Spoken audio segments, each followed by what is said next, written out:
হাওরের ফসল হানির আতঙ্ক ভর করেছে নাটোরের চলন বিলের বোরো চাষিদের মাঝে। হঠাৎ করে আত্রাই নদীর পানি বেড়ে বোরো ধান খেতে ঢুকে পড়ায় একমাত্র ফসল বাঁচাতে মরিয়া হয়ে উঠেছেন চাষিরা। ইতিমধ্যে দু একটি এলাকায় পানিতে কয়েকশো বিঘা বোরো ধান তলিয়ে গেছে। সোনালী ধান রক্ষায় বেশ কিছু পয়েন্টে অস্থায়ী বাঁধ ও মাটির বস্তা ফেলে আপ্রাণ চেষ্টা চালাচ্ছেন আতঙ্কিত কৃষক। নাটোর থেকে হালিম খানের পাঠানো রিপোর্ট। নাটোরের সিংড়ায় বাড়ছে আত্রাই নদীর পানি, বাড়ছে চলন বিলের বোরো চাষিদের দুশ্চিন্তা। ইতিমধ্যেই পাটকল বেইলি ব্রিজ পয়েন্ট দিয়ে পানি প্রবেশ করে তলিয়ে গেছে প্রায় 200 বিঘা পাকা বোরো ধান। ফসল বাঁচাতে জোরমল্লিকা এলাকায় অস্থায়ী বাঁধ নির্মাণ করা হয়েছে।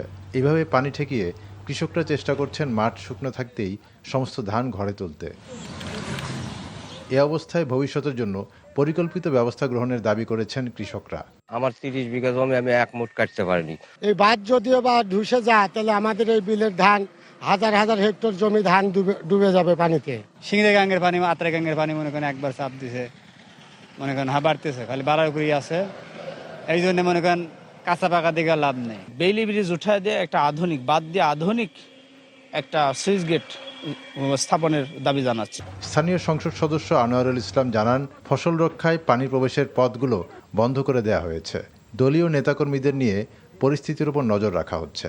উজানের ঢলে ব্যাপক পানি বৃদ্ধি পেয়েছে এবং আমাদের যে জলাশয়গুলো রয়েছে, খালগুলো রয়েছে, পানি প্রবেশ করছে। আমি তাৎক্ষণিকভাবে আমার দলীয় নেতাকর্মী এবং প্রশাসন ইয়ানা সাহেবকে বলে জনগণের সহযোগিতা যে খালগুলো দিয়ে পানি প্রবেশ করছিল দ্রুত সেই খালের মুখে বাঁধ দেওয়ার ব্যবস্থা করি।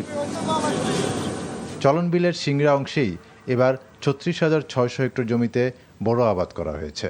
খালগুলো সচল ও পরিকল্পিত স্লুইস গেট নির্মাণের মাধ্যমে সমস্যার স্থায়ী সমাধান চান এ অঞ্চলের মানুষ। NTV news desk.